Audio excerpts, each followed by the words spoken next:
की जय। बोल भर्तृहरि महाराज की जय। आदरणीय सम्मानित मंच, दर्शक दीर्घा में बैठे मेरे भाई बुजुर्गों, माताओं, सभी को मेरा नमस्कार।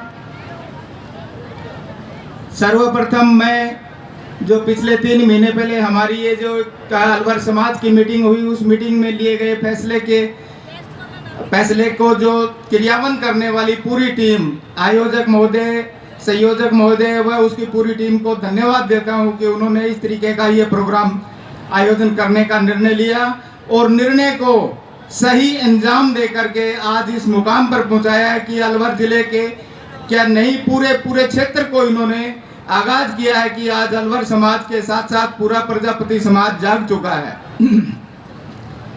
माननीय सम्मानित मंच, जैसा कि मेरे पूर्व वक्ताओं ने आपके सामने हमारी पूरी मांगे रखी, अध्यक्ष महोदय व जितने भी मेरे सम्मानित मंच क्षेत्र के विधायक महोदय बैठे हैं, आप सबके सामने जो बातें रखी, माननीय कोई अनुचित मांग समाज ने आज तक भी नहीं रखी तो अभी भी वो नहीं रखेगा।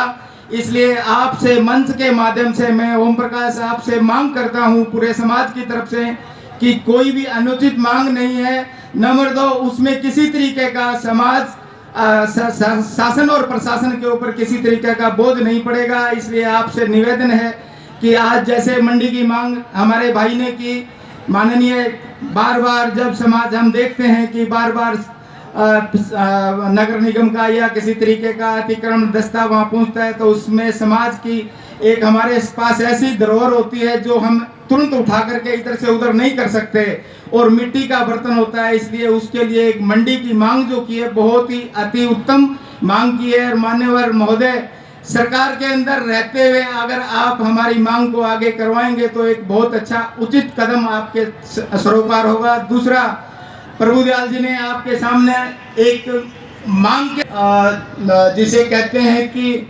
जरूरी मांग के साथ साथ अपना हक मांगा है कि हम उसके साथ हैं जो हमारी मांगों के साथ है। तो ये हम पूरे अलवर जिले के, अलवर जिला भिवाड़ी मुख्य दरबार माना जाता है अलवर जिले का, तो अलवर जिले से लेकर के भिवाड़ी से लेकर के पूरा अलवर भरतपुर तक का क्षेत्र ये मांग कर रहा है कि जरूर हम 101% उसी के साथ हैं जो हमारी मांग मांगेगा। हमें किसी आदमी को ऐसा नहीं है कि भी हम किसी पार्टी के विरोधी हैं, हम किसी पार्टी के विरोधी नहीं हैं। सब पार्टियां हमारी अपनी आज मंच के ऊपर सारे सदस्य, बीजेपी, कांग्रेस, बहुजन समाज पार्टी सारी बैठी हैं। हमें एक पार्टी का कोई लेना देना नहीं है और हम किसी पद की मांग तो जरूर करेंगे ही करेंगे, लेकिन हमारे हर पार्टी के सदस्य के साथ में जैसे भाई प्रभुदयाल जी ने मांग की कि हमें कुछ छोटे से छोटा पद तो दिया जाए जिससे हमारी मांग ऊपर पहुंचाने के लिए हमारा आदमी कोई नहीं होता।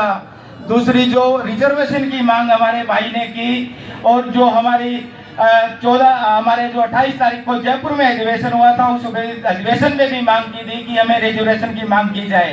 देखिए, रिजर्वेशन की मांग करना किसी एक आदमी की बात नहीं है। इसके अंदर आप देखिएगा, पिछली बार जो रिजर्वेशन की मांग पड़ोसी राज्य हरियाणा में हुई, पिछले पड़ोसी राज्य हरियाणा में सरपंच और पार्षद पिछली बार में कितने आए, उसका एक मुख्य उदाहरण था कि जो आरक्षण हमारे को दे रहे हैं ओबीसी का 21%, उस 21% में ओबीसी आरक्षण का वर्गीकरण किया गया था, जिसकी वजह से हमारे समाज के हजारों कैंडिडेट सरपंच, पार्षद और वार्ड पंच चुने गए हैं।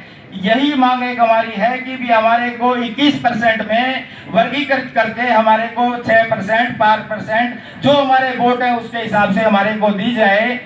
ऐसा नहीं है कि उसका कारण है 21% तो सरकार ने घोषणा कर दी कि दे रहे हैं, परंतु 21% में वो आदमी हमारा हिस्सा मार जाते हैं जो 250 बीघे का मालिक है, हमारे को क्या मिलेगा उसके अंदर। इसलिए हमारे को आरक्षण के अंदर वर्गीकरण के हिसाब से हमारे समाज की मांग मान करके हमें जो हमारा हिस्सा मिले, हमारे वोट की काउंटिंग हो, क्योंकि समाज में यह नहीं है कि हमारे मांगने से कुछ मिल जाएगा, विधायक साहब के कहने से कुछ हो जाएगा, मंत्री साहब के कहने वहाँ एक सर्वे का होगा, उस सर्वे में हमारी जो 21% में जितनी हमारी परसेंटेज आए उतनी हमारे को दे दी जाए।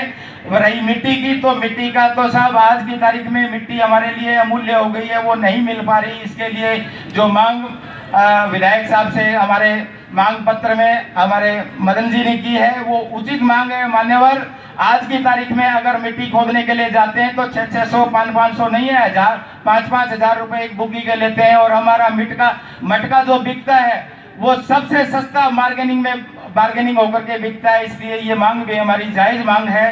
बाकी जितनी भी मांगों के ऊपर ये मांग पत्र हमारी रखी है भाइयों ने, ये सब मंच के ऊपर सारी पार्टियों को दर्शा दी गई है। ज़्यादा नहीं बोलते हुए मैं आप सभी से आग्रह करता हूं कि भी आप सब मंच पर विराजमान जितनी भी पार्टियों के सदस्य हैं उन सबको अपनी ताकत दिखाएं और ताकत दिखा करके आगे आने वाले भविष्य में चुनाव की ताकत को दिखा करके इनको अपने वर्चस्व का आगाज करवाएं। जय श्री यादव, जय श्री यादव।